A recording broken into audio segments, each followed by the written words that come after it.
Hello, everybody, and welcome to Fortress Comic News, episode 387. I'm one of your hosts, Chris, alongside my co-host, Mike. What's going on, Mike? Nothing much. Just hanging out. I didn't tell you this yet before we started recording. I went to a new comic shop. So for my job, I frequent Detroit quite a bit, and when I travel, I try to in some downtime, I what am I gonna do? Look at a comic shop, and I found this really good comic shop. Tons of before you even walk in the door, and this is risque for Detroit. No offense to Detroit, but some of the areas aren't the greatest. And this is risque for any public downtown-ish comic shop. They have all their dollar issues. I guess they're just the dollar issues, but right outside the door, like long boxes. Wow. Before you even go. So I'm like about to walk in. I'm like, well, shit. Like, I got to stop. So I started flipping through books, grabbing $1 books. Then you go inside. They had so many back issues, and then they had this trading card area with magic cards. So I only had like less than an hour to spend in there, and it was probably for the best because I would have spent a lot more money than I did. But it was a really friendly environment. The guy was like had all his regulars in there asking them, how their day's going and shit. And I don't want to butcher the name, so I'm looking it up right now. It's called Big Ben's Comics Oasis, and comics is with an X, and it was actually fantastic. So if anybody's in the Detroit area, it's actually in Allen Park, Michigan, near Dearborn. It's right near where the Ford factory is, because that's kind of where I had to hang around. Amazing shop. I'm not that impressed by comic shops. So when you find a good one that's large space, seems to be doing well, people are in there buying comics. It's a good thing, Yeah, definitely. And a lot of the reviews are like, I've been going here since I was a kid. And I was like, okay, well, maybe it's one of those old musty places. But no, it wasn't. It was, it wasn't dimly lit. It had nice bright lights. You could see everything going on in there. It was a really good shop. Yeah. He wasn't complaining about Lunar. Mm-hmm. Yeah. Very warm and inviting. That's another thing too. I don't know if it's the old man in me when you walk in a shop, probably any store, even like as niche as comics, Mm-hmm. Like nobody's walking into a comic shop not looking for comics, and like to not be greeted or being like, hey, how's it going? Like, it's like, come on, I've always been a big proponent of I try to shop local businesses as much as possible. Right. But I've also said guys, you've got to go a little bit above. If I have a bad experience in your small store, that sticks with you. Right. The very least, just, hey, how's it going? Anything you need, let me know. Something like that when you walk through the door. It's just the bare necessity. There's this weird thing going on in the magic shop. There's no interview this week, by the way, folks. So we're just hanging out. But there's a thing going on in the magic shop right now, the local one, which is great stores. They're great game stores to play Magic at. One of them sells comics. You could have a poll list. Mm-hmm. But they're not buying any foils right now. And if you look online, you sell cards online, like the buying and selling of cards, whatever. There's a whole system to that. It's kind of like stocks, depending on what's out, whatever. But the shop won't take trade-ins with foils. So it's like, okay, well, I have a system of okay, I get some cards that are worth a lot of money. I'll sell them back for store credit, which is pretty much, the store's making free money because I'm going to spend the credit back at the store, and, the cycle continues. And I'm Sisyphus rolling a magic stone up the hill, never getting anywhere. But they're not buying foils right now. And they say, oh, well, people don't want foils. Some people, whatever, they can't sell them. But if you look online, foils, a lot of them sell higher than the normal cards. Yeah. Or just as much. And when I buy cards from them, they're selling me the foil versions. And I don't care. I prefer shiny things. I'm an idiot like that. Yeah, isn't the point of the foil that people want shiny things? Yeah, and most people I talk to prefer shiny. And now I will say there's a thing in Magic that they call pringling, where the foils for a period of time they'll like if moisture gets to them, they'll start to pringle, they'll curve, but you can flatten them out. It's not a big deal.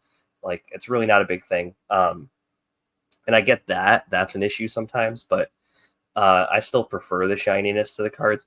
But anyways, so that kind of I feel bad because like I want to support the local business, but also like if it's significantly less money and more of a cycle for me to sell my collection online and then spend money at the store, I'm going to do that. Where it's like I don't think they understand how much it's hurting them overall to be like, we can't accept these.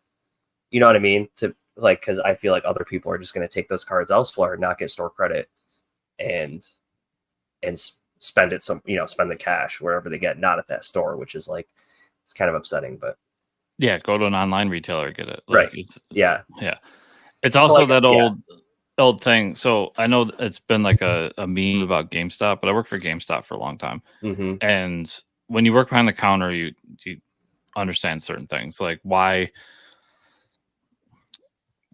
your trading credit sucks. And it's because like, listen, bro, like the new Madden came out. So this year's Madden, A, nobody wants, B, I've got 200 of them back there. Yeah, there's 1,000 copies of Madden 2020 in the back right now. But you still accept it as a trade-in. Right.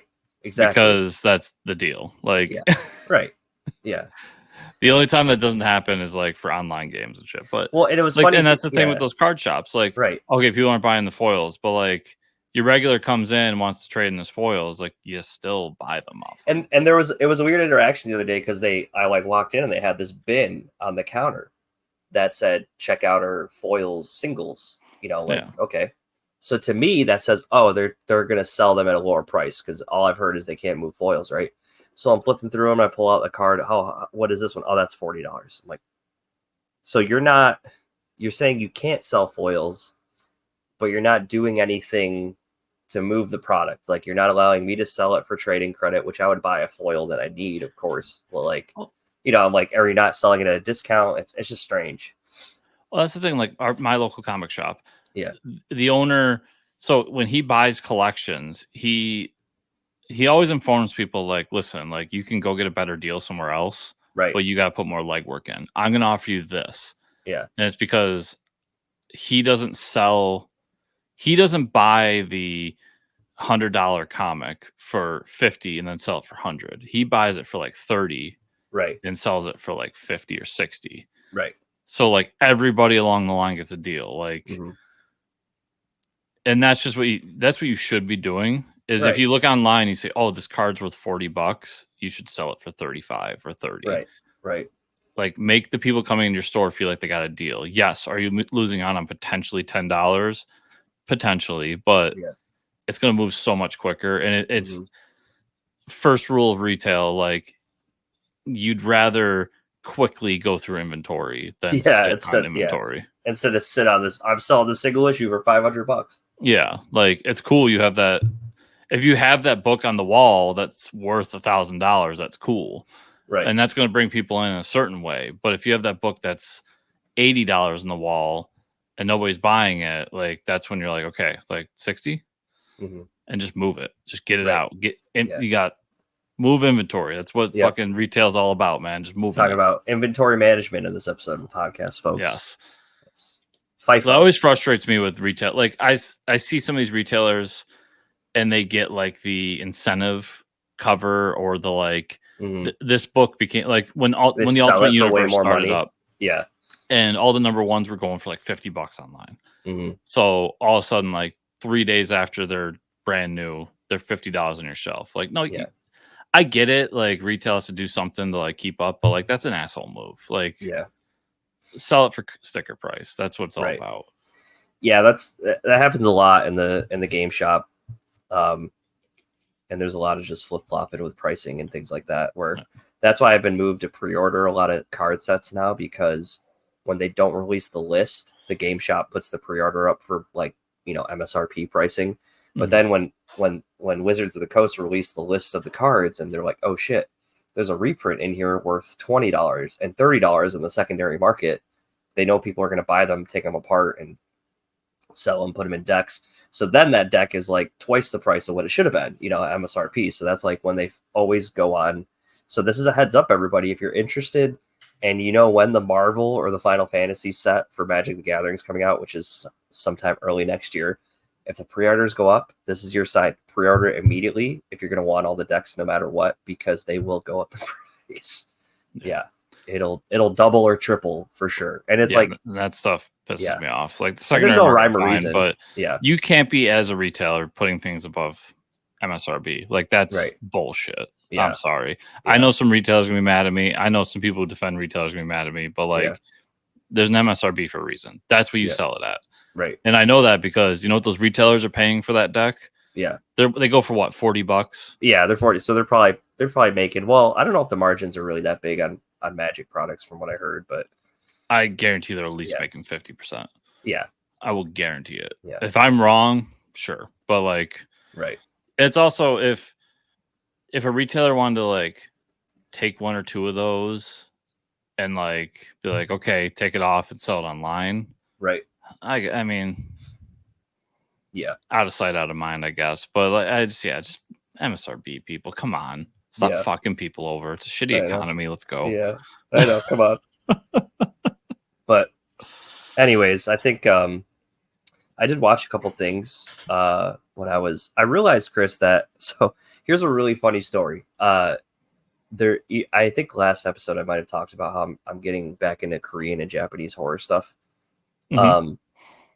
So there was this movie I wanted to watch called The Tale of Two Sisters. It's a Korean horror movie, and it's held as like one of the scariest movies. Not really scary movie, just really good horror movie in general. So I was like rushing to catch my flight last week, and I quickly rent and download it on my phone on Amazon so I can watch it on the plane. And about halfway through the movie, I'm like, man, this acting is terrible. I can't believe this made all the top lists that I've seen like online about being a great horror movie. Like, I don't understand what's good about it. And come to find out, I downloaded the Korean horror film Two Sisters and not Tale of Two Sisters, which one came out a couple years ago. The other one's been out for like 10 years. This one was like the story is really messed up, and it was like about two sisters and a ghost, which is kind of similar to the other one. Not the same movie at all. I mean, it was kind of messed up, but it like wasn't nowhere near as good as the other one that I watched, The Tale of Two Sisters. It's more of like a Shining style ghost story where there's like a haunted house and these two sisters are like living with their stepmom and dad, and weird shit's happening, but also like the stepmom might be going crazy. So really good. It lived up to the hype. There's a lot of weird things going on in the movie that make it uncomfortable, but also spooky. So Tale of Two Sisters, highly recommend that. Next time you tell the story, it's funnier if you accidentally downloaded a porn. Oh yeah, that too. Yeah. I don't think they sell those on Amazon, so at least I got that part right. I haven't really checked though. And then I watched The Boy and the Heron. I want to see that. That's the one that Mark Hamill does a voice in, right? So Mark Hamill, to my surprise, Mark Hamill doesn't do the voice of the heron, which I thought. The voice of the bird is actually Robert Pattinson, so the voice acting cast is stacked. You got Robert Pattinson, you got Dave Bautista, you have Mark Hamill as like the granduncle. Florence Pugh is in it. Yeah, it's like the craziest. You have to look up the English voice cast because it's originally in Japanese. But yeah, it was and Christian Bale. Christian Bale plays the father, which for any Studio Ghibli fans out there, Christian Bale played Hal in Howl's Moving Castle. So yeah, I know Christian Bale's done a few. Willem Dafoe's in this as the noble pelican. Yeah, dude, Willem Dafoe's character is you gotta watch it. It's just really good. So I would say it was strange, but in a good way. It kind of dealt with like multiple worlds kind of thing, which is interesting in the way they go about it. Really good. Probably not my favorite out of those movies. I'm a really big fan of Howl's Moving Castle, and obviously Spirited Away is one of my favorites. But I'm a big fan of Princess Mononoke. That one too. I was gonna say Mononoke. Yeah, all of them are good, but I think I like those considerably. it's still a good movie, so I highly recommend it. It's on Max. Yeah, it's on Max right now. That's why I watched it. I forgot that they have rights to Studio Ghibli stuff. Yeah, which is great because they're all on there. You can watch them all. Yeah, it's a couple hours. Pretty good. Nice. I mean, check that one out. Animation's amazing as usual. So yeah, Studio Ghibli is known for that. Yeah, it's like at least like it's going to be beautiful to look at. All right, I guess we'll just jump in the news. There's quite a bit. Yeah. So this week's going to go from high to low to high to low to high to low, everybody. It's going to be a roller coaster. Yeah, it's going to be a nice roller coaster. So sit back. Keep all your arms and legs in the coaster. Strap in. TV news. Marvel Studios last week dropped a second season of I Am Groot on Disney Plus and YouTube. That was the shorts, right? Yeah, they're like a couple minutes long. Yeah, that's cool that they did that again. Did you watch the first one? No, I might have a long time ago. I watched the first season of it and I really liked it, so I'll be down to check these out. It's, if I remember correctly, like you could watch the whole thing. At least the first season, you could watch the whole thing in the time it take you to do an episode of like a regular TV show. That's good. So they're always a lot of fun, and was a little surprised they did it, but hey, I'm sure it's like a cool, cheap thing they can do. Yeah, they cheap for Marvel because it's like really good CG, but yeah, they have it in the back of their pocket when like, what we need to make some people happy. Let's just drop this. Yeah, let's just drop this on Disney Plus. Give them no reason to stick around for a minute. Yeah. All right. So the first round of sad news here. Voice actor Peter Renaday passed away at age 89. He's known for his portrayal as Master Splinter in the 90s animated series for Teenage Mutant Ninja Turtles, obviously, but has done voice work for everything from DuckTales to Archer. So very, very high age of 89. So again, like, and to be in such a great medium where you're immortalized with these characters, right? Like I can hear Master Splinter's voice right now, of like in my head, and like I know that voice, and he is that character. So very sad to hear that he passed away. But man, what an iconic character from that show. You know? Yeah, and I mean he was there at the beginning of it all. Yeah, like that was the original TMNT thing that like everybody knows. You weren't there for the Mirage run, everybody. Don't stop pretending like you were. And I was looking through his like IMDb, and it's everything from like Assassin's Creed to this random Star Wars thing to cool. Like he's touched everything. So it's sad, but at the same time, like 89, we should all be so lucky. Hopefully. Yeah. I don't know. I've been unlike some of the people later on show. But yeah, we'll get to that when we get to that. Yeah, dude, come on. You're spoiling the show. You're spoiling the depressingness of the show. Movie news. It looks like Spider-Man's, this is pretty surprising to hear this week. Spider-Man's coming back to the MCU with another collaboration from Disney and Sony, which hopefully will be good. Is being reported that not only will Tom Holland come back, which was cool to see, he's going to play Spider-Man. The director, John Watts, is moving on. And Destin Daniel Cretton will take over as director. Destin was the director of Shang-Chi and the Ten Rings, which is a fun movie. I think that fits for the tone of Spider-Man, but the whole collaboration with Disney and Sony is kind of interesting. Like, are we going to see some of the Sony characters popping up? You know, like, oh no, that's been the deal since day one with Spider-Man. Oh, okay.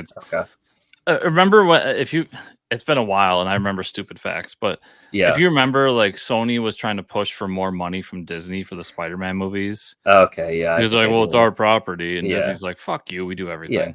Yeah, you guys aren't doing anything with you make like, Venom. Like, sit back and collect a paycheck while we make you millions of dollars. Keep trying to make Madam Web movies, you idiots. Like, come on.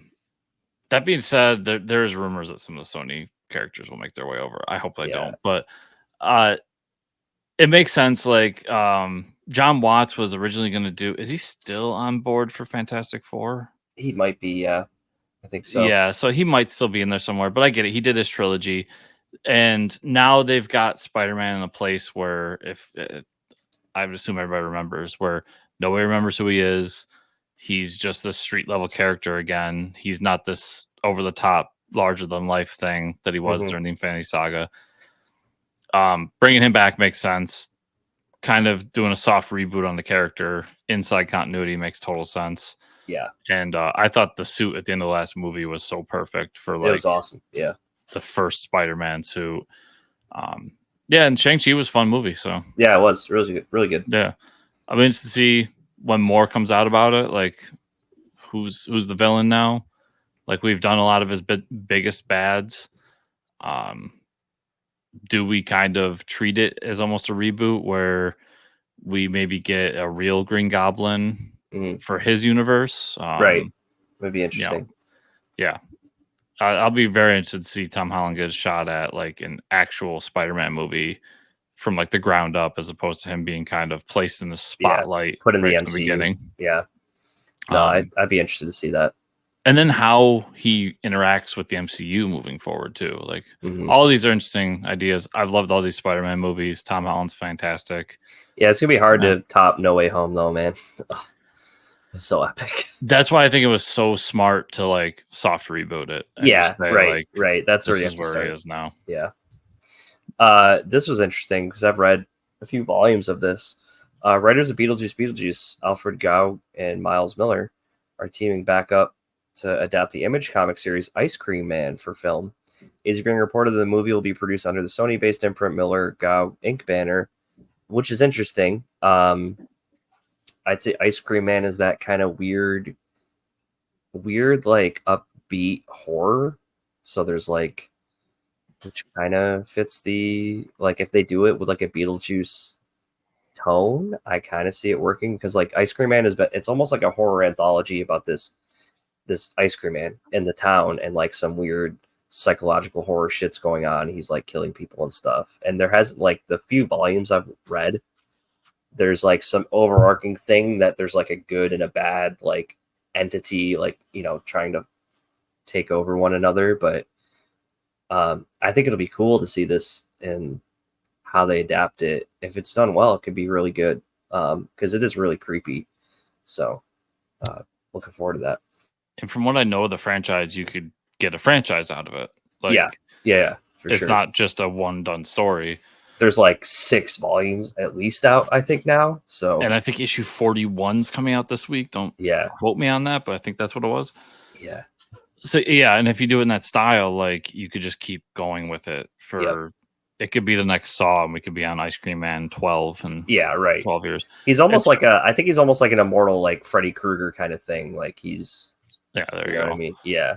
It's also smart because nowadays the low budget movie is the horror movie. Yeah, and from yourself and other people I know that like horror, that doesn't mean they're bad. They've actually been like better than they've ever have. Yeah, Blumhouse is like the prime example of that. Right, like Talk to Me came out last year with a really low friggin' budget, and it was like one of the most terrifying movies I saw in years. So so it's really smart to get into this.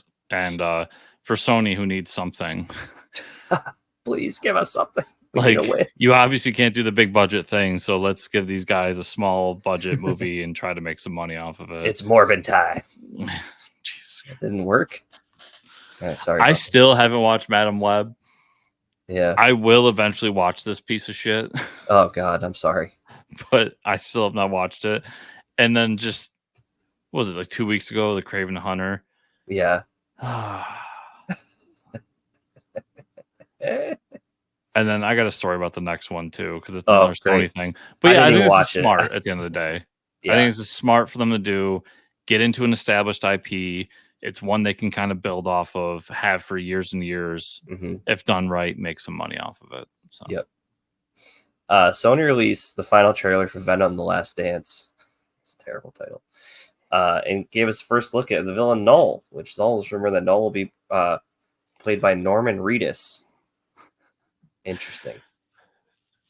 So the story here, apparently neither Donny Cates nor Ryan Stegman were told that Null was being used for this movie until September 12th when this came out.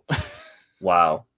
So how do you not tell the people that created this character hey, it's going to being be in a used movie. in a movie, so they weren't consulted on the script at all. No. So that's bad news number one. Like they were not consulted or thought of at all in all of this. Yep.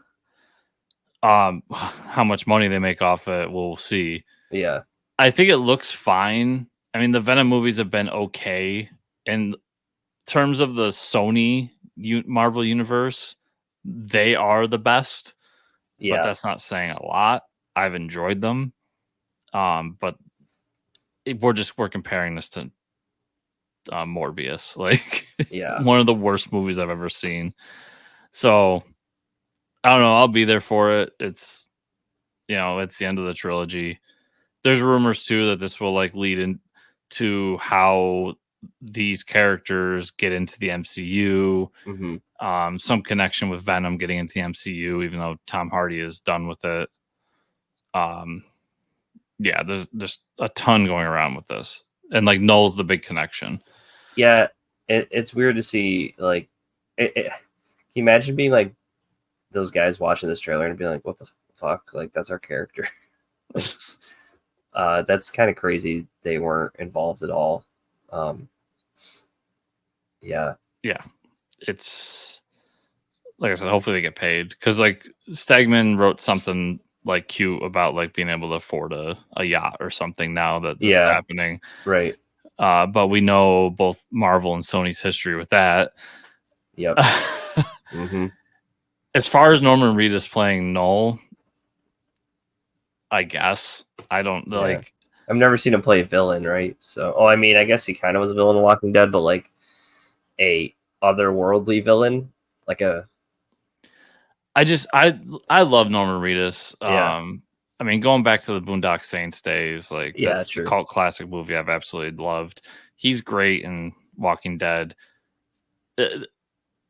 Nobody goes except for like the people who were like freaking out about Walking Dead back in the day, and he should have cashed in back then. He didn't. Mm-hmm. Nobody's freaking out to be like, "Oh, Norman Reedus, I'm there." Yeah, right. Like, I'm sorry, and we couldn't even tell it was Norman Reedus in the trailer from the quick. And that's why it's just a rumor at this point because like they didn't really show his face or anything. Yeah, and that's my other thing. Like, Noel's gonna be like 100% CG, so he's voicing it. Yeah, he's gonna have a 3D face. Yeah, so maybe he'll have like face scanning on it. I don't know. He's gonna ride a motorcycle and have a mullet. Classic. I mean, I think it's in Norman Reedus' contract. All of his characters have to ride a motorcycle. So just like Tom Cruise. Because even when he did that game Death Stranding, like, there's a motorcycle at some point. There was. He had a show where he rode a motorcycle around. Yeah, so we'll probably see Nolan on a motorcycle at some point. I think the trailer looks fine, but I'm not like clamoring to see this movie. Yeah. All right, so this next piece really isn't much news because I think I've heard this from almost everybody anywhere in public has known about this. We had heard about the legendary icon in both voice acting and acting. James Earl Jones passed away at the age of 93. Got to start as a TV actor in the 60s and 70s before getting called to voice Darth Vader, obviously, in Star Wars, and then playing Mufasa in Disney, but also the villain in oh my god, Conan, the Conan movies. That's right. With the awful wig. That's what I love James Earl Jones about. Now that he's passed away, I really want to rewatch them. For those of you who don't know, he played as himself as the villain in the first Conan movie across from Arnold Schwarzenegger. Oh my god, he's like a snake sorcerer or something. And he wears this awful wig. He has this awful wig. His hair is straight. They straightened his hair. Straight black hair. Oh, there he is. Oh my god, that wig is so bad. If anybody's not seeing the video right now, like, it is the worst wig you'll ever see in any movie.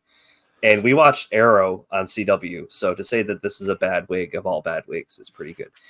I love that movie though. Man. Yeah.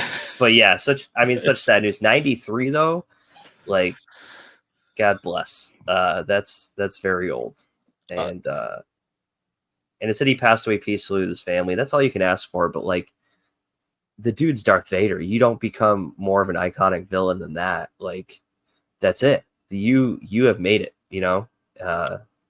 What's going to be weird is people forgot about the story, but he signed a huge deal with Disney. Okay. To AI his voice. Oh. So that they can keep doing Darth Vader and Mufasa stuff. Oh no. So we will keep getting James Earl Jones stuff into the future. That is happening. I mean, he got paid for it, right? So him and his family got paid, and I believe now, mind you, I didn't read the contract. Right. I just read the reports about the contract. I believe there's stipulations in there about like his family keeps getting money. So yeah, it was done. However you feel about AI, right? In my opinion, it was done properly from his side. Mm-hmm. Yeah, James Earl Jones, man, just one of those. I mean, obviously Darth Vader, like, icon of my life, not to mention my childhood. Right. The Lion King movies when I was a kid were like top tier, man. Yeah. Like, I had Lion King stuffed animals all over my room growing up. Mm-hmm. Seeing him in things like The Big Bang Theory later on. Oh yeah, that was Carrie Fisher was like phenomenal. Yep. He's been in so many things over the years. He's another one where like you look at his IMDb and he's done just the most random things. Mm-hmm. It's another one of those. I wish we didn't do this after people died, right? But it is nice when they die to see these things. Yeah. But like seeing clips of him throughout the years, like being on the Late Show. Yeah. There was one of him doing like the top 10 things that sound cool when James Earl Jones says it. That's awesome. And just others that he's done throughout the years.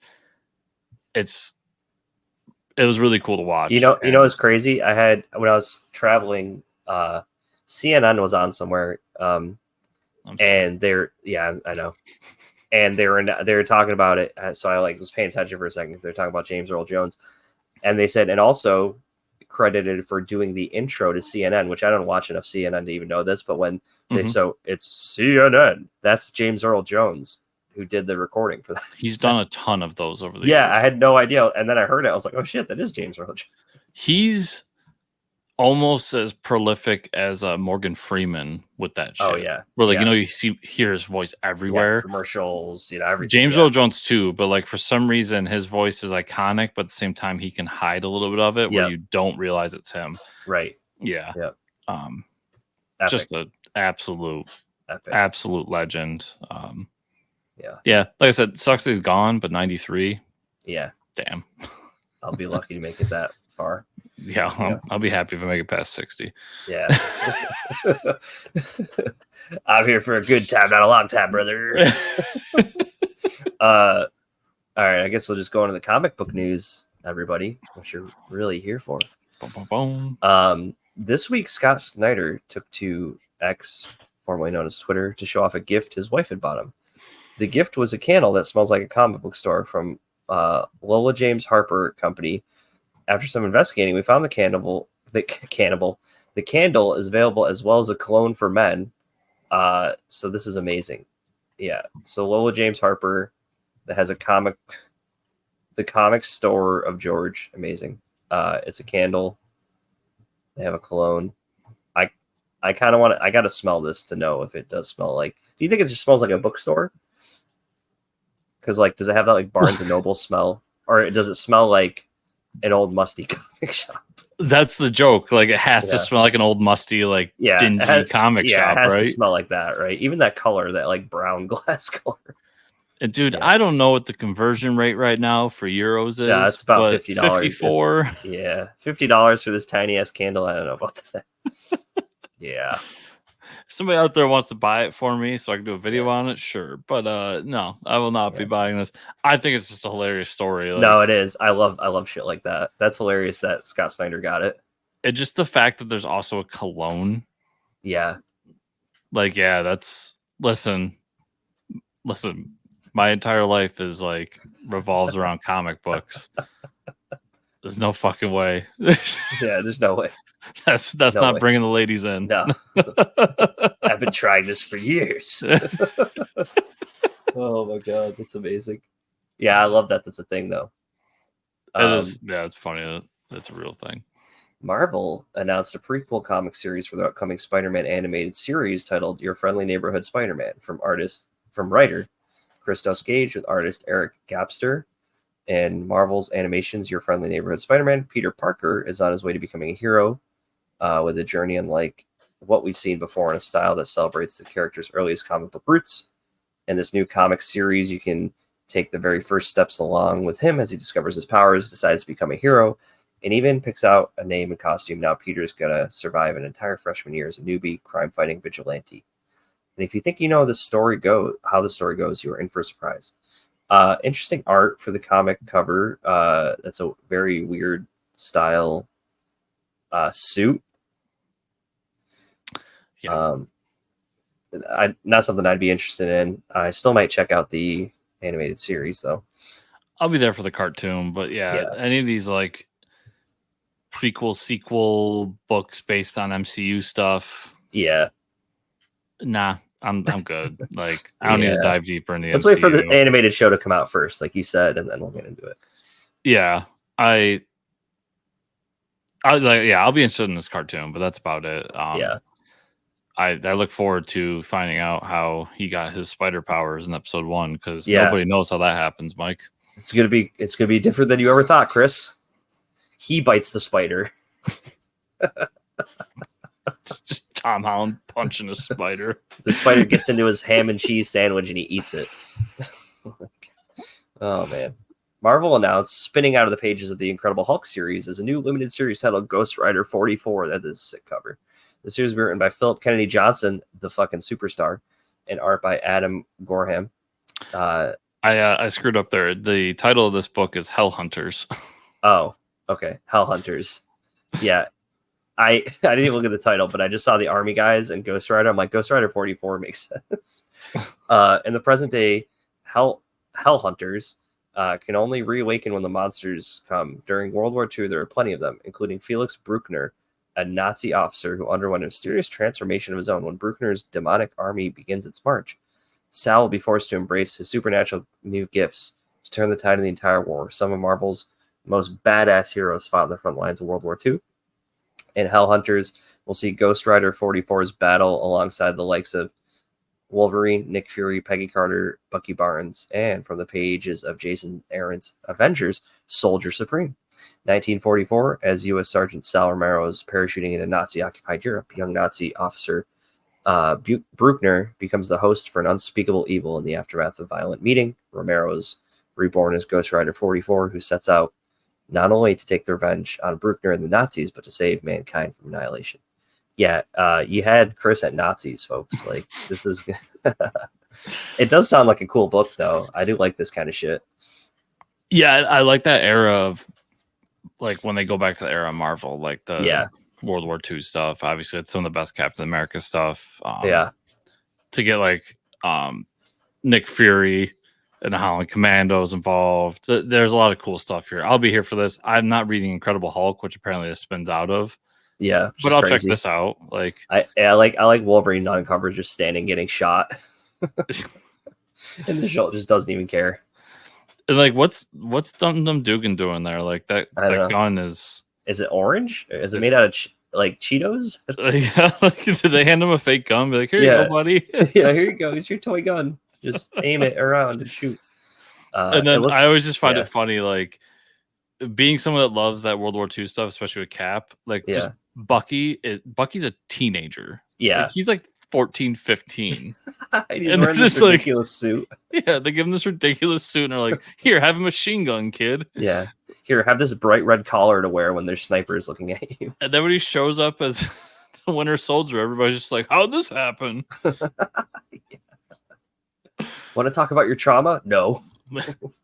Definitely no PTSD in that child's head. Definitely not. He's fine. No, I think this will be a fun book. Even though I'm not really a Ghost Rider fan, but yeah, I'm there for like some World War II Nazis. Yeah, this Nazi hunting shit. More Marvel announcements. They announced a new X-Men series. I can't keep count anymore, guys. 18.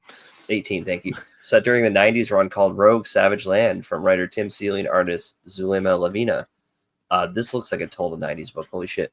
The X-Man called Rogue has always been a survivor, but without her mutant powers, she'll need to prove it like never before as Savage Land turns towards war.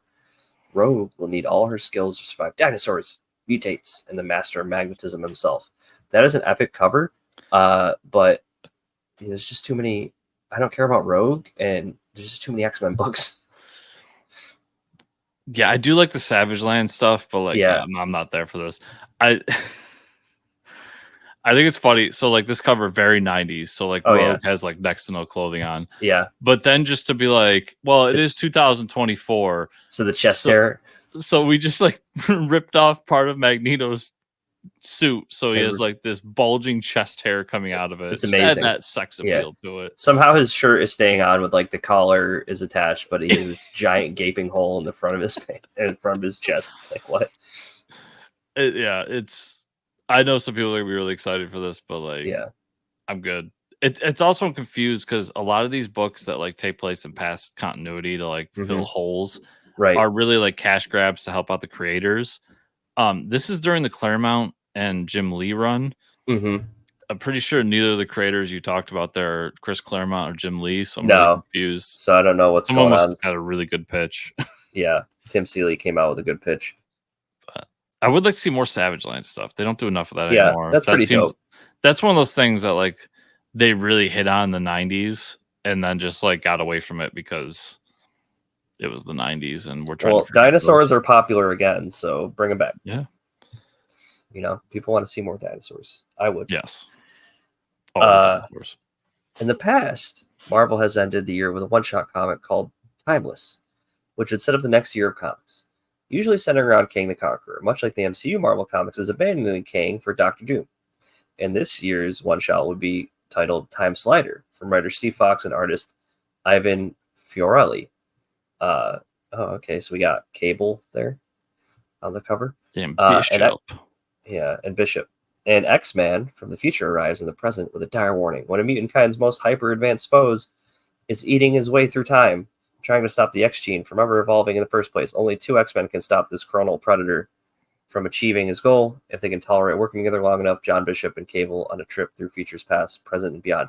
So we're getting another X-Men book, everybody. 19. Man, so having the time slide revolve around X-Men, Chris, it would lead me to think that they're really focusing on X-Men. Yeah, it's almost like X-Men are an important part of the Marvel and MCU future. Yeah, for sure. I'll be picking this up because it's the end of the year, like wrap-up book. It's like the DC All-In thing. Yeah, I should check it out too. So I'll be interested to see like how it leans into other things happening because they usually have like hints to like what's going to happen next year and all this. I've also read that Doctor Doom's somehow involved, which is cool. The next big event at Marvel is Doctor Doom related. Yeah. So there's a lot of questions I have here. I'll be there to check it out. Interesting creative team because 2 guys that I don't believe are on any major books right now. So that leads me to believe there's an announcement somewhere with these 2, if not at least Steve Fox involved. Yeah, or after this. Yeah, for something coming out next year. Yeah. Dark Horse announced a new Hellboy universe comic called The Shadow of the Golden Crane from writers Chris Robertson, artist Michael Avon Oming. Hey, shout out to former guest of the show, Michael Avon Oming. Former FBI analyst Su Zhang's psychic intuition and keen investigative skills helped Hellboy and the BPRD solve numerous paranormal mysteries throughout the 50s. Now, in The Shadow of the Golden Crane, she sets out on her first solo adventure to investigate a paranormal puzzle involving the mysterious Golden Crane Society and her own family's connection to the occult organization. I guess it's cool if you're a Hellboy fan. Always happy to see more universe books. Yeah. Always wanted to get into Hellboy comics, just never have. There's just a lot there, Chris, you know? Yeah, and it's like, do I want to add one more thing to my giant list of things? Yeah. But when I was going over this, I'm like, okay, that's cool. BPRD stuff, really popular. Hellboy's a cool character. I never thought about Michael Avon Oming doing Hellboy stuff. But and it I'm makes like, sense. it makes so much sense. Yeah, the art looks great. So, and like it just fits with like the origins of the character and the and all that. So I think his art looks cool. Good to see Elming doing some more stuff, and hopefully all the Hellboy fans are happy with it. Yeah, I need to get in Hellboy.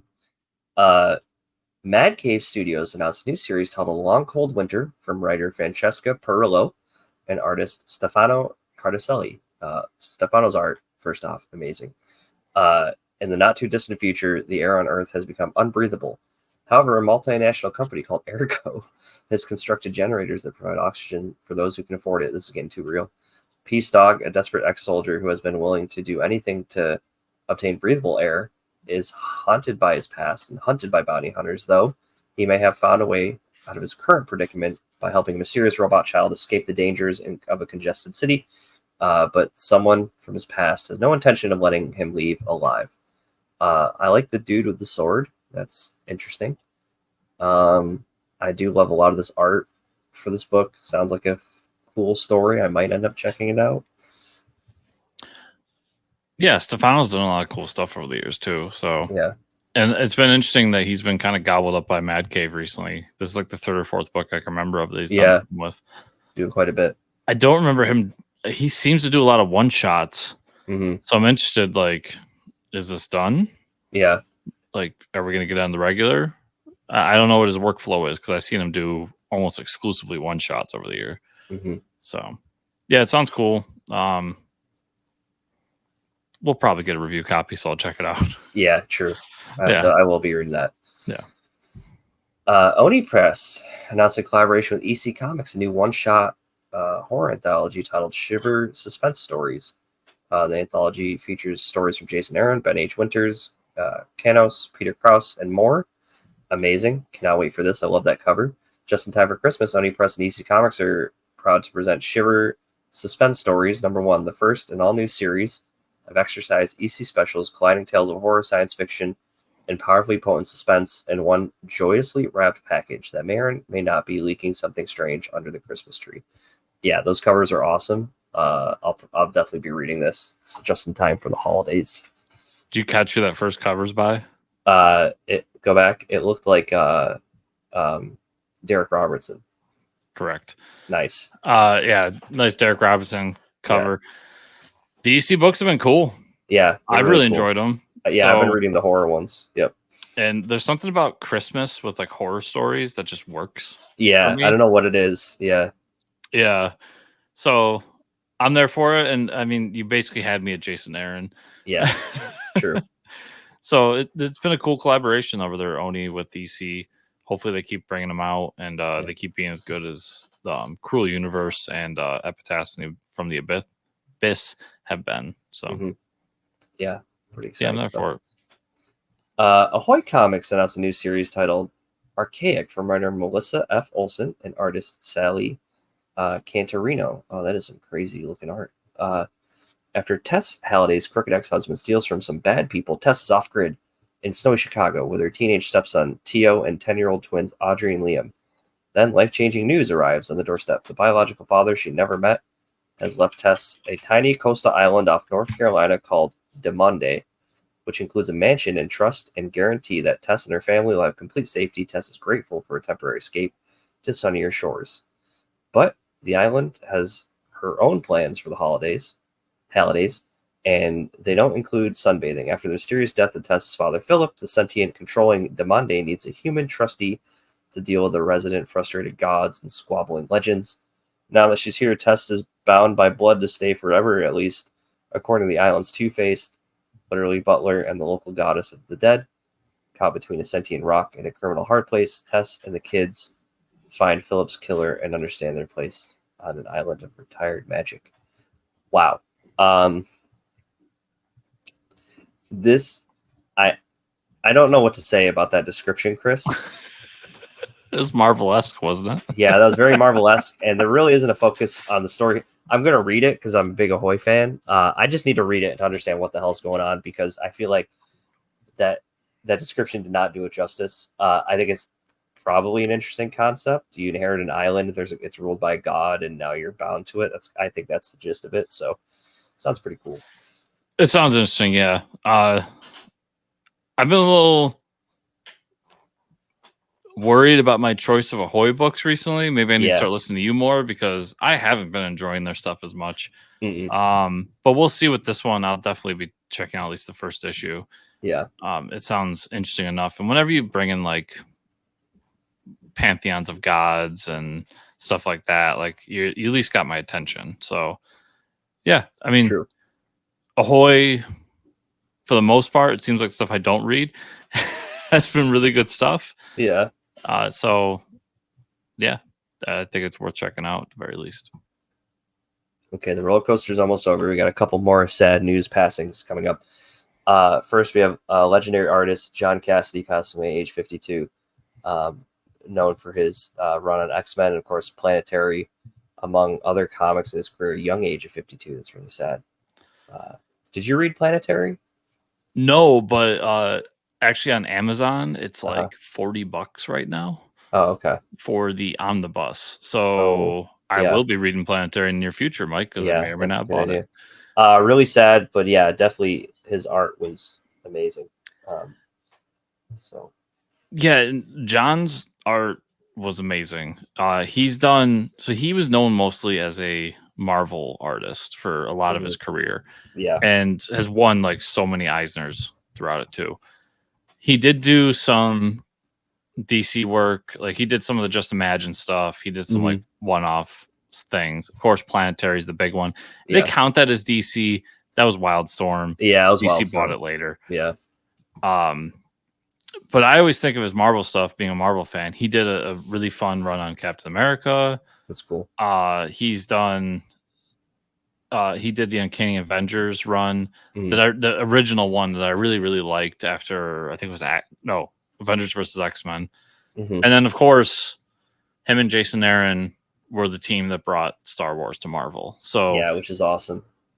His art for the longest time was Marvel's way of like starting a run. Like you want the biggest of big names, you bring in John Cassaday and then bring in whatever writer.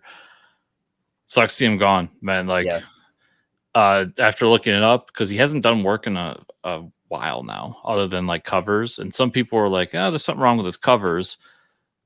Well, apparently he was dying. Oh, well, yeah. Okay. So that might be what was wrong with his covers. Yeah. But yeah, it sucks. It sucks we'll never see a John Cassaday piece again. Yeah. It does suck. And yeah, everybody go check out that Planetary run. I never read it, but it's really cheap right now. Everybody talks about it. And I look forward to reading it here in the next couple of months and telling you what I think. But yeah, in the meantime, plenty of work. I found it unfortunate because I had a back and forth with somebody else that I know. So his X-Men run and his Planetary runs are both kind of marred by the fact that the writers involved are troubled in some way. Oh, so Planetary was Warren Ellis. Yeah, that's his little Warren thing. Ellis. Yep. And his X-Men run is Joss Whedon. Oh yeah, damn. It doesn't take away from how great those pieces of work are and how great he was in them. Just a little unlucky. But yeah, it basically created for some shitty people online to be like, you shouldn't read those. And it's like, fuck you. Like, I'm celebrating a guy that just passed away. Like, yeah. And then another sad passing, artist Carl Maline passed away at age 51. Another early young death. Carl worked alongside Ron Mars at his studio, known for his work on Buffy the Vampire Slayer, huge run, and Route 666. Again, having all that art, and I never read the Buffy series, but I know they put out a lot of comics. I think there's a whole omnibus for that too. They've done so much Buffy stuff, and I think he's one of like the bigger runs. But again, it's really young to see passing, but yeah, not familiar with his work, but people seem to love him, and the people in that like field, because he did a lot of stuff for Dark Horse, and back when they had Buffy and they had Angel and all those random IPs, he did a ton of work there, and that's where Route 666 come from. That's a spinoff of something. I'm zoning on what it was right now. Yeah, but people just seem to love that work, and it's unfortunate. Like 51, 52, damn, way too young. Yeah, way too young. Yeah, so no doubt. So with that, I guess we'll just talk about what we read this week. Yes, we shall. I read Space Ghost number 5. I think you read that. I did. There it is. Yeah, so I would say this kind of wraps up like the first story arc overall. Yeah, it's a good place to make a trade. I love the story. They defeat Zordak. Zordak is his name, right? Mm-hmm. But as they're doing it, he opens this portal like to the Locust Swarm, and this giant like locust comes through, and they're like fighting it. It was pretty epic.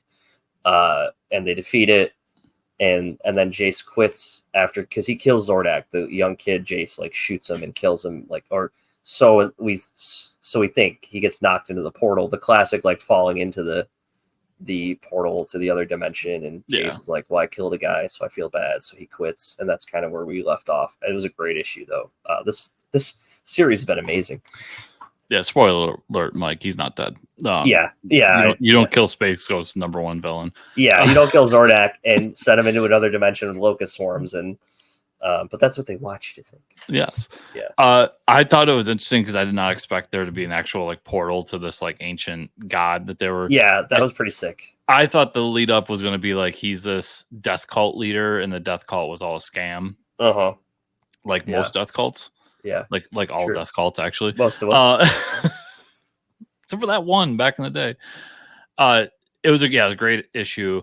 Not only did it end well with a good cliffhanger for like issue 6, I thought, like you said, ends well for the trade to get people in to continue it. So the cliffhanger works both ways. Just overall from these 5 issues, this has been David's like best writing to date, for sure, hands down. Yeah.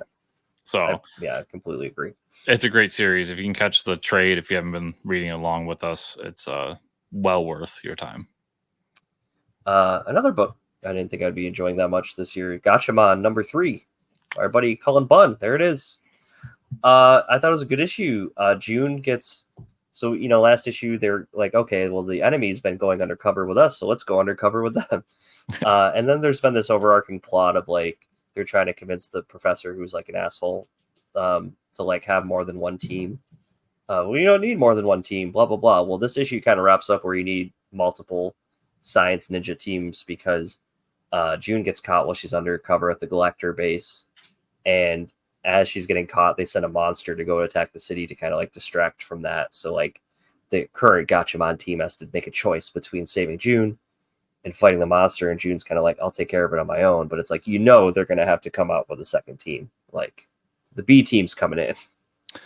But I think it was a good issue.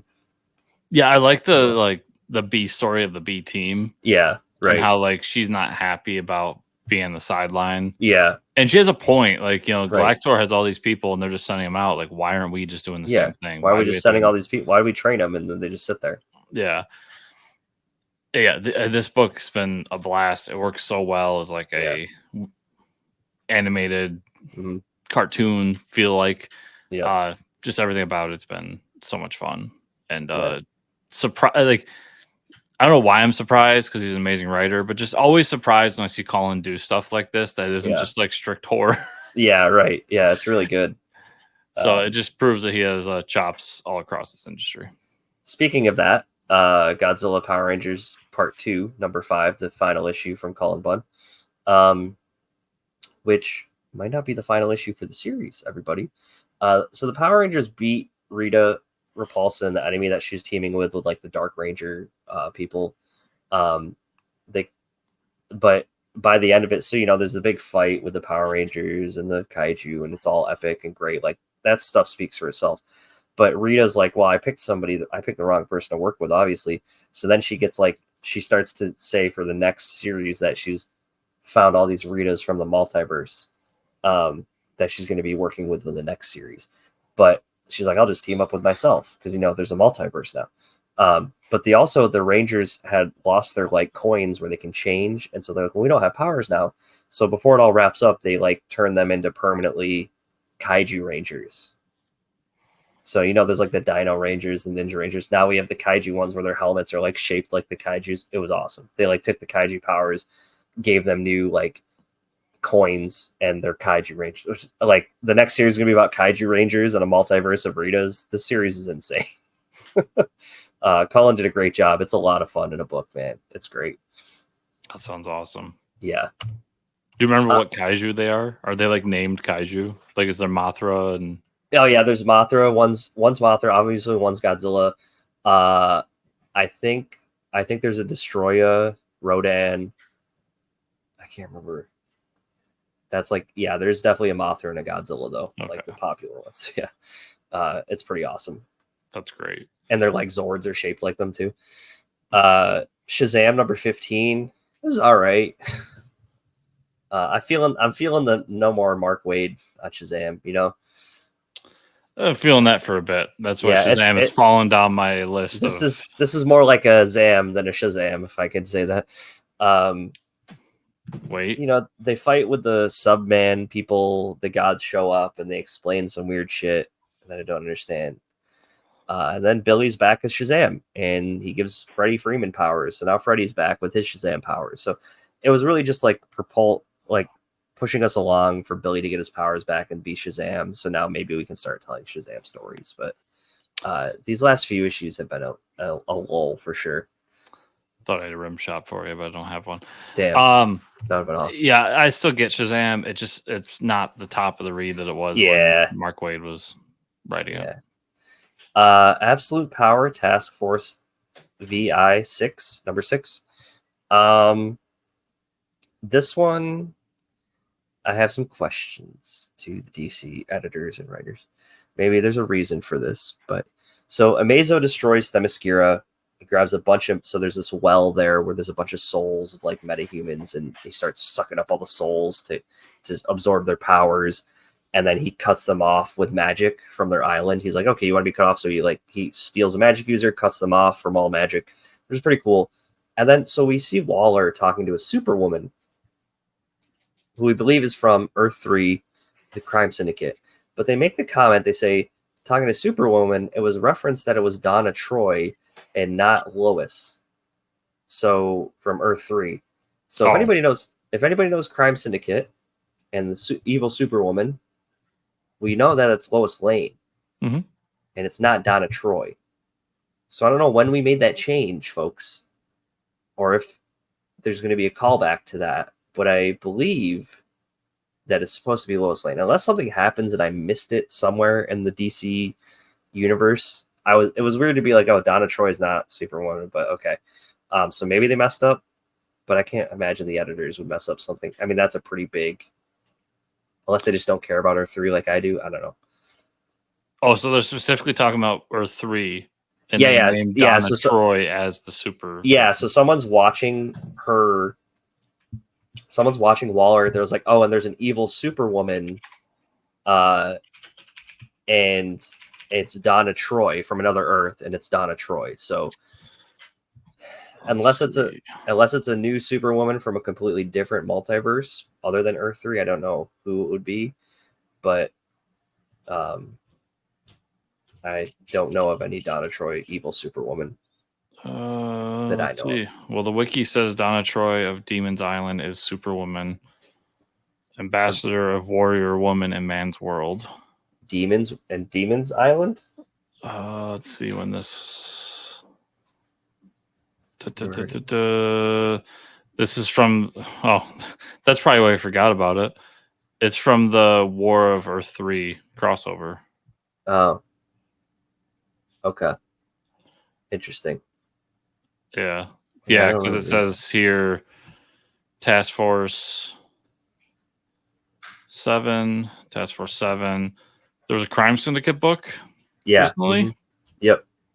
Well, not recently. I've just been going through it, realizing that I guess I didn't realize that it wasn't Lois, but I guess they just switched it because in the original Crime Syndicate it was Donna Troy, or was it Lois Lane? It wasn't Donna Troy. Cover date for 2021. I don't remember this book though. The Crime Syndicate book? Yeah, I have it. Mm-hmm.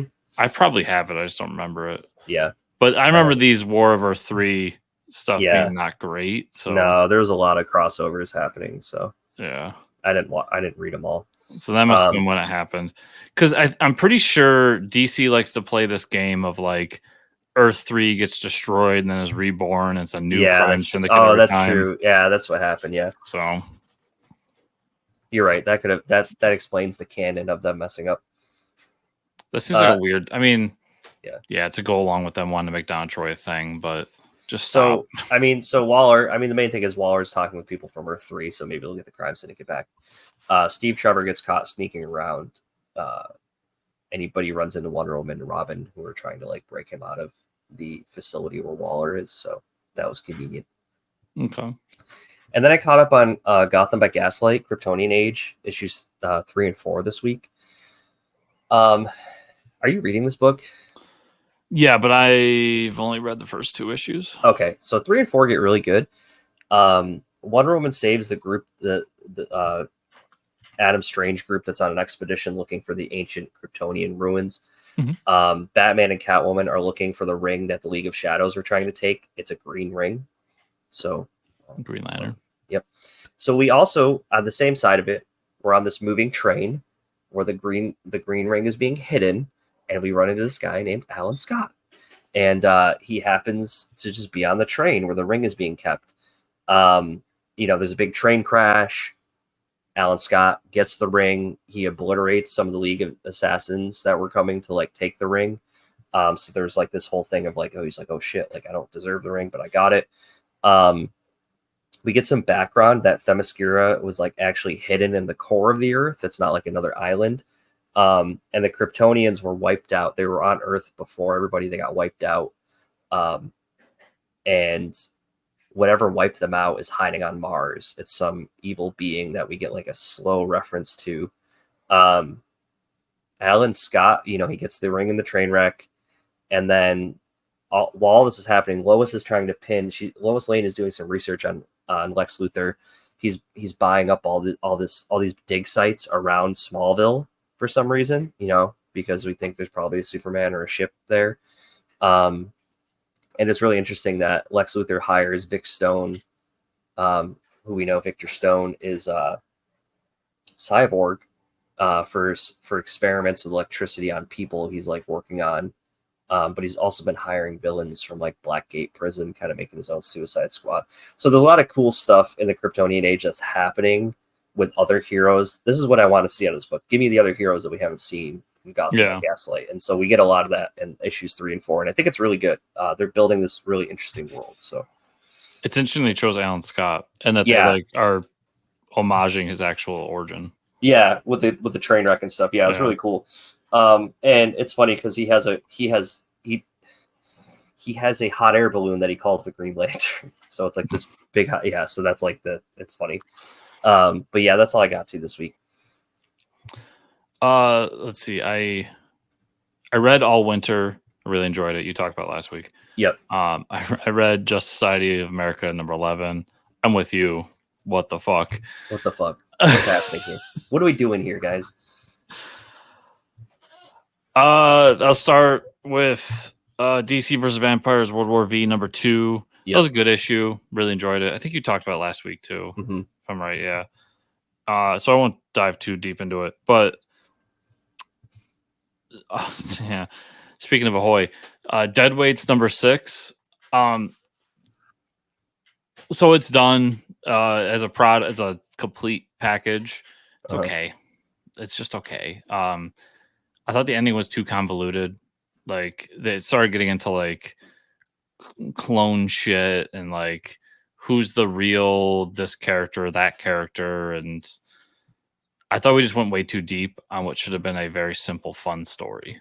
Yeah. And as far as like superhero stuff goes, I said in my review, like it's really hard for superhero stuff to catch my attention when like so much of my comic buying habits are superheroes from the big 2. Mm-hmm. So for you to be a non-big 2 superhero book, you need to be like a step above. Right. And this doesn't hit that for me personally. Would not recommend it unless you are like an absolute freak about superhero stuff, because it is good. It's just not that great. It's like a 6 or 7 on the scale altogether. Yeah. Because I think you dropped off it during the very low part of the book. Yeah. I'm a couple issues behind. I think it was issue 4 it picked up, and 4 and 5 are a lot of fun, and then 6 just they convoluted the fuck out of the ending. So okay. Teenage Mutant Ninja Turtles #2. This is a Michelangelo story, and I like this one because Michelangelo. So as we discussed the last issue, like all the turtles are split up, and now obviously they've got to come together. And Michelangelo is in Japan, and he's like a TV star in Japan. Okay. So he's got this like hit TV show he does and everything, and it's him like being a TV star in Japan, and that's cool. Going to these fancy restaurants and everything, and then the Foot Clan attacks, and we get at the end, Raphael comes and joins in with him, and so we get the connective tissues from issue 1 to 2 with that. But Michelangelo obviously has some issues that he's dealing with because he's not very happy that Raphael's there. So I'll be interested to see how that all comes about. Okay.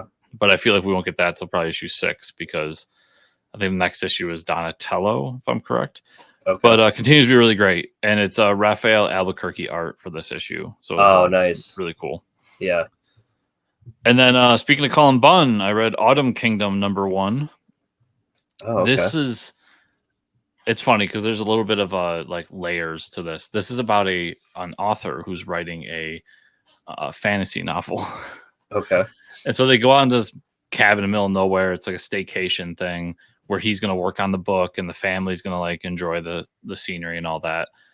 But this area has these like statues that have like folklore behind them, and it's of like goblins and elves and fantasy shit. Yeah. And as they're out there, they're trying to figure out what's going on with them. They're too real and everything. The dad stays home. The kids are out there exploring. That night, they find out that, well, it's hinted very heavily that those statues come to life. So something comes and abducts the kids' parents, and they look like goblins. So we're thinking that it's the statues from out in the forest grabbing them. So it sets up this really cool idea for like this fantasy-esque real world story. I thought it was really well done, and I will definitely be continuing on with this book for the rest of the series. Cool. And it's Colin Bunn, so it's good. Yeah, come on. Cat came in the room and opened my door on me. Classic Greedo shit. Avengers Assemble #1. Nice. Really fun first issue. So Cap gets this new team together. The first people to show up are Shang-Chi, Photon, and who was the other? Oh, and Wasp. So we got 2 newbies, 2 classic Avengers, and they get called to this mission. And it's Red Skull's daughter, Sin, gets this helm that's like all powerful, and they have to go fight her. And then in the meantime, the rest of the crew shows up. So Hawkeye, She-Hulk, Wonder Man, and Hercules come to the Avengers mansion. And so the B story is like them hanging out the mansion, being like, where's Cap and everybody else? Why are we here alone? While they're fighting this like massive battle out in Europe somewhere. End up defeating Sin and everything. And it sets up like the big bad for the series is going to be Mephisto. So Mephisto was like pulling the strings and creating these tension moments. Classic. Really liked it. Just to see Hercules back. Like, I love Hercules in the Marvel Universe. He's a great that's awesome. And some awesome art in this issue. And it didn't feel like a Steve Orlando book. So for me, that's a good thing. Cool. But for others, great. Maybe not. Yeah. Ultimate Black Panther #8. Nice. Khonshu and Ra's soldiers come. They stab Black Panther with a magic sword, which apparently makes him hallucinate and pass out for a week. Okay. And then like we find out there's more going on with these like stones that everybody has. It's like Khonshu and Ra have this stone that create life, and then the Wakandans have vibranium, which is its own power source. And basically Black Panther figures out that like there's more going on. We don't know enough about vibranium. Like we centered our entire lives around it, but we don't know dick about it. Right. And he realizes that because he now has Jedi powers and he can summon the sword. Oh, cool. Just by his thoughts. Yeah. We did not get Moon Knight in this issue, so fuck you, Marvel, for lying to me. Why? You lie? Messed up. But the end of the issue has Killmonger and Storm basically assaulting this like guy who's in some sort of building full of like magical tomes, and they talk a lot about the Sorcerer Supreme. So we're gonna find out more about that in the next issue, I hope. Cool. But overall, Ultimate Black Panther's been like my dark horse like favorite Ultimates book. Nice. It's been a lot of good action. It seems to be moving kind of the overall its section of the universe more than the other books are. So it's I'm surprised I'm enjoying it as much as I am. Cool. I wanted to jump on this one real quick because it's the final issue, which is Star Wars number 50. So this whole book is told as a flashback story. Okay. And it's Luke and Ben at the Jedi Temple before Ben goes nuts and becomes Kylo Ren. Okay. And he's telling a story of like something that happened. And it's the whole story is like they find this artifact. If you put someone's DNA on it, it kills them. But they find out that it does more than that. It kills everybody that's ever known them. Oh, wow. And all this, and they have to find a way to like get rid of it. The story is fine. It's okay. It was more just it's kind of it's an oversized issue. It's very long, but it was also giving like hints of post Return of the Jedi stuff with Luke and Ben talking, and you could see the temple and everything, and that was really cool. The fun part of the issue. That's cool. Yeah, this has been a great Star Wars run. It was a cool way to end it. I also had, because I forgot I didn't read 49, so I read 49 this week too. And it's funny because 49 is really the end of the run. Oh, okay. Because it literally ends with like Leia being like, all right, now that all this bullshit's done, let's go get Han back. Yeah. And then this, is kind of like a story that fits somewhere in all this. That's cool. And next week is the end of Darth Vader, so that's gonna be interesting. Timesliders number 1. Yeah, that's a cool My cover. first distillery book ever. Wow. This is the Chip Zdarsky David Brothers book. And basically we got this guy who worked for some sort of like time traveling CIA. Okay. And they have to go back in time and grab things from existence. And the mission they were on was for this like seed company, and they had to grab seeds from them and then get out. And that building was in history, is supposed to burn down, killing everybody there. So if they went in there and stole it, like it wouldn't affect time and history and all that. Well, everything goes horribly wrong, Mike, and one of the guys gets stuck in the past. Oh boy. And after like a battle with his friends, who he saw them going kind of nuts and just like killing indiscriminately, and he wasn't cool with that. He sends them into the future by like 2 years or something like that. Okay. And he goes off and lives his whole life. He gets a wife and everything, and is dealing with like some time sickness thing. And the book ends with those people reappearing where he is. So he now has to deal with the consequences of I sent these people 2 years in the future, and now I have to now they're back. Actually deal with them. Yeah. Interesting story idea. Interesting book. It's not the best Chip book ever. It's the first book where I've like picked up a Chip Zdarsky book where I wasn't immediately enthralled with it. So I'm gonna blame it on David Brothers. Sorry, David. Not your fault. My big gripe with this book though is fucking distillery. This doesn't fit in a magazine bag. Yeah, dude, that's the annoying part about it. Yeah. Why the fuck did you make this not magazine size? Yeah, what is that size? What, like, it's just too big, dude. Yeah. Just too, and I buy a lot of Black Label books. They're all magazine size. They fit magazine bags. The Savage Sword of Conan book, magazine size, fits. It's like just half an inch bigger. Why? Why? This literally, like, this may seem like not a big deal, and some people may be like, "You're nitpicking, Chris," and I am. But this makes me not want to buy distillery books. Oh yeah, for sure. Yeah, immediately. Yeah. Like it. Or there's a reason those sizes exist. Yeah. So I think that's something they need to fix. Like someone needs to get in the horns of those people and be like, you gotta get the sizing back. They gotta be magazine size so people can store them properly. Because I don't even know what's gonna fit in my magazine box, and then I don't know what to do with it. Yeah, then what do you do? It sit on a shelf somewhere. Yeah. In a drawer. Yeah, it's frustrating. And then the last thing I read this week was Die Volume 1, titled Fantasy Heartbreaker. Okay. So it's story all this time, like kids playing D&D, they get sucked into the game. Nice. This one, they get sucked in the game as kids, they come out, and one of them gets stuck in the game. And then like the kids are all scarred in some way by it. Later in life, one of them finds the die that sucked them into the game. They thought it was stuck in the game world, but now it's back in the real world. So they all get back together and they decide what to do with this dice. Mm-hmm. And while they're deciding, they get sucked back in, Mike. And they find out their friend who was stuck in there defeated the game master, which was like what they were supposed to do while they were there. Mm-hmm. And now he's the game master. Oh, shit. So now they got to go against their old friend who's gone insane because he's been in this world for like 30 years or whatever. Oh, okay. Timeline was. And then just adventure ensues. I think it's a good book. I enjoy it. I will continue reading it. It does get a little too deep and philosophizes too much on like the morals of the world. Like, are these real people? Should we care about killing them? That's like just move past and tell the story. Yeah, just do some D&D shit. I think it just got too deep at times. Yeah. That said, the art's really cool. It's a cool story, and it's telling it from a different perspective than I've seen.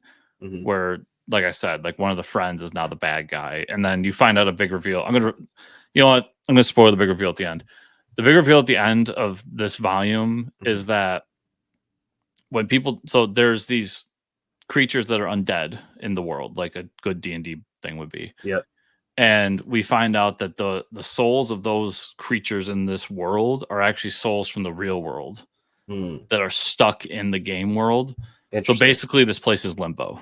Yeah. Like, and because you think they defeat their friend at the end, because they have to make the bad decision to like kill him, right? And then he's resurrected as one of these like, because he's in the in between. Yeah. So it was a cool thing, which is what kind of like keeps them in the world, because I think it was 4 or 5 volumes long. Oh, wow. Yeah, I'll be interested to read further in it. But I think good cool. all around for a first volume. Glad I got it in volume and not an issue, because by issue 2 I would have been out. Yeah, you'd have been like, okay, I'm done. Yeah. Yeah, this is definitely one of those books where he was thinking of the trade. Yep. I'll have to check it out.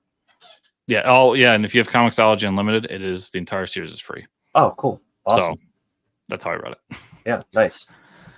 So, Mike, that was everything I read this week. Where can people find you on the internet? You can find me at Fortress Ricker on Twitter and/or X. Where can they find you and/or the show? You can find me on X or any other social media network at Fortress Chris.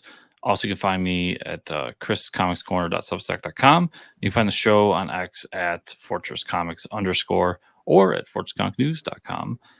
And if you want a sports show, best way is 5-star reviews on Spotify, Apple, iTunes. Like, subscribe, share, comment down below on the YouTube version. And go over to patreon.com/fortresscomics. Thank you all so much for watching and or listening this week. We'll see you here next week.